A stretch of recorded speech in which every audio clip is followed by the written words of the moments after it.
Hi guys, welcome back to the channel. This is going to be my review recap of The Haves and the Have-Nots, Season 5, Episode 4, A Mother's Wisdom. The episode opened with Veronica, like where it left off last week, with Veronica holding the gun, telling David, oh, this is all I needed for you to get back in line to act nice. Because basically, as soon as she picked up the gun, he talked about, oh, baby, please, Veronica, stop. So she started playing Simon Says with him. Put your hands up. Put your hands down. Get on your knees. And Catherine's still sitting there in the background, still pestering and poking and poking. Now that lady pop her ass, she'll sit there and be quiet. Then keep talking about, yes, David, yes, she can kill you. And then she started making up this story that Catherine and David was having an affair, and Jennifer walks in and said Catherine tried to stab her. She's just making up this elaborate story. Like, who's going to believe that David want Catherine? Like, let's be honest. Like, everybody's hounding David and stuff too on this season. And well, this whole show, everybody like want David. I don't know why. I don't know. But anyway, Veronica is stupid. I'm like, Veronica, you fell for the okie doke. Now your fingerprints is on the gun. They can easily say that you the one did it because you got your fingerprints on the gun last. Catherine's fingerprints on there too, but yours probably overlapping hers, so she can just say she put up a struggle to fight to try to get the gun back from you. But you're standing there holding and actually giving them good fingerprints pointing the gun. That's just stupid. She's pointing the gun at David, asking him why did he file for divorce. And he was like, he filed for divorce to protect herself, protect her from herself. And she's like, oh, so you think I'm crazy? You think I'm a delusional bitch? Yes. Basically, and you proved that all 5 seasons, that when you don't get what you want, you start acting a fool and acting crazy. You was paranoid about Maggie, that he was sleeping with Maggie, which he wasn't until the very end, and then you actually end up killing her.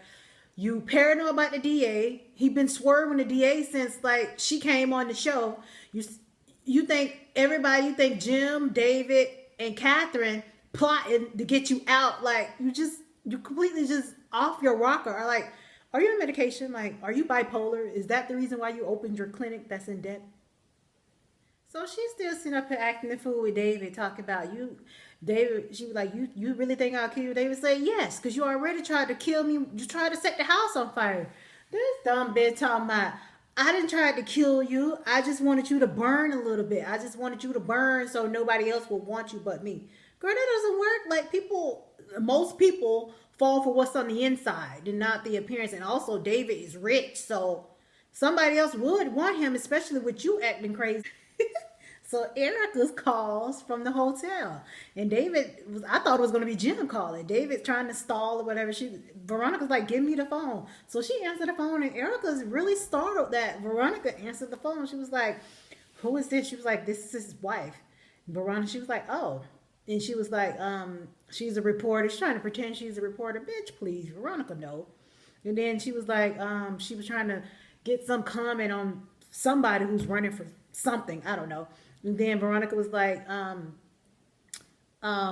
it's a more formal way to do this. You can call him on his business line. So basically she called the personal line, and Erica is startled. Like, I don't think she's going to believe that David went back to Veronica, but she might. Because Veronica was like, oh, he's in the shower. You know, that midday love making. I'm like, girl, you don't even sound like you're excited that you just had sex, quote unquote, with your husband. You just sound like you're just saying this just to get a rise out of Erica. Erica played it cool.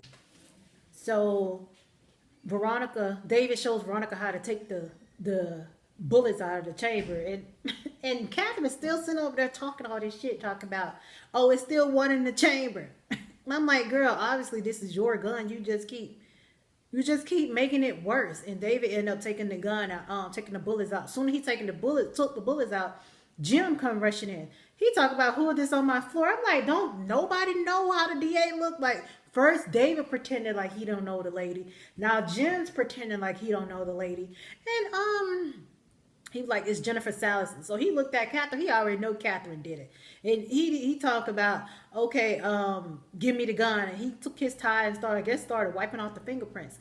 And told Veronica, I'm going to let you leave the house now. Veronica was like, let me leave. In case you don't know, you don't run me. You don't let me do anything. Jim was sitting up there looking stupid. Dumbass still sitting up there talking about they need to call the police. Girl, you did it. This, like Jim said, this is the DA. Like, this ain't no Rudy Poo person. This like the DA, federal. And he told Veronica, you sitting up here acting all crazy, but you had your hands on plenty of knives throughout the years. Because Veronica keep talking about she didn't do it. Obviously, Jim knows she didn't do it. He noticed the likes of Catherine. So, Veronica finally agreed that she gonna leave, and David was trying to hold her. And then Jim keep talking about let her go, let her go. And then he telling David, he just talking down to David like, "Are you sure you can handle this? We need somebody to clean up like never before," and all this stuff. Like, who have y'all killed before that y'all need to clean up like never before? And now we back at Benny's repossessed house, and Slave Hannah come outside talking about she about to go to the hotel, that she done packed her clothes. Ben is still waiting on Candace. He been waiting on Candace for 3-4 episodes, y'all. He's still sitting outside. And so she told her little baby to get in the back seat. And she told Benny she packed his clothes too. He still talking about he waiting on Candace. She coming. So I ain't know Hannah had a BMW. I thought Catherine gave her another kind of car. Hannah better sell that damn car if she wants somewhere to stay. What she look like riding around with a BMW with only $300 in her pocket? Who paying her car insurance? Like, what's really wrong with Wyatt, y'all? Wyatt, you just almost died. Now he back at his loft looking place. That place does look kind of nice. It looks like it's like a New York type apartment. But he's talking about he's gonna have some more parties there and act crazy. And Jeffrey's like, you don't need to be back in this kind of environment. Like, you don't need to be partying, which is true. Like Wyatt, you was just hanging out the side of the bed for a whole season. And nobody even, and you had like a faint pulse and almost died. But you use your brain. Like, you begged to get out of hospital, claiming you was going to do right. You ran out. Jeffrey followed you. I'm assuming he followed you because you left before him. And you still talking about you're going to party and act a fool. Get it together. So Wyatt finally comes to his senses, and he's practically begging Jeffrey to stay to help him, telling Jeffrey that he's the only person that ever loved Wyatt. And Jeffrey basically told him no, like he's done. Like after he told him, I'm pouring my heart out to you. Jeffrey was like, exactly. He was like, I'm done. He told me he's going to give him a number to some other kind of help group or whatever. And then Wyatt started going crazy, talking about, I don't want them. I want you here for me. And talking about, and then he started going mad, talking about, you just mad because you want me. You can't control what's in your pants, and started telling him to get out, and he's stupid and stuff. I'm like, Wyatt, that's not going to make him stay. Like, you too wishy-washy. So Slave Hannah pull up in her BMW to Candace's house. And the nosy neighbor come running outside talking about, oh, they're looking for the boy who never came out. Lady, where you been at for the past 4 episodes? Like, you haven't seen your son talking to Candace since you hate her so much with all your cameras. I just was asking about her the other episode. And Hannah telling Candace the please call Benny to tell him that she's not coming. I still think Candace probably will pull through. I'm having a little bit of faith in Candace. But Benny is sitting over there looking like a sad puppy. Her mama told her talk about Benny over there crying. Yeah, he do look kind of sad and depressed. And she talking about it's 5 minutes to 5. Okay, if it's 5 minutes to 5, what Candace coming up bringing him money gonna do? The people still gonna come and put their ass out if they ain't got what they need, $4 million, $7 million. I can't even remember how much money they need. But Candace like, bye Hannah, why are you here? Like, that's what I want to know. Hannah, like, why are you there? You just there to antagonize her, just tell her to call Benny? Okay, you already tell her that. But why do you keep asking about Quincy, talking about did Quincy attack you? You could just tell the people that Quincy was attacking you and you fought back in self-defense, which is exactly what happened. He was attacking her and Jeffrey walked in and stabbed him or whatever, and then Benny helped bury the body. So it's like, it's not just Candace involved. I think she's just trying to protect Benny. So that's what I'm assuming. I think she's just trying to protect Benny. Not really more so herself. She's just trying to protect Benny. Because she know Benny, like, really is the only one that probably cares about her. Probably her son, because all kids love their mother. So we're back at Veronica's house. I thought that was going to be Catherine's house. Catherine and Veronica got the same outside house. Like, the house built the same way on the outside. But anyway, she goes home. Melissa is there. I was asking about Melissa, too, in another episode. I'm like, where the hell is Melissa?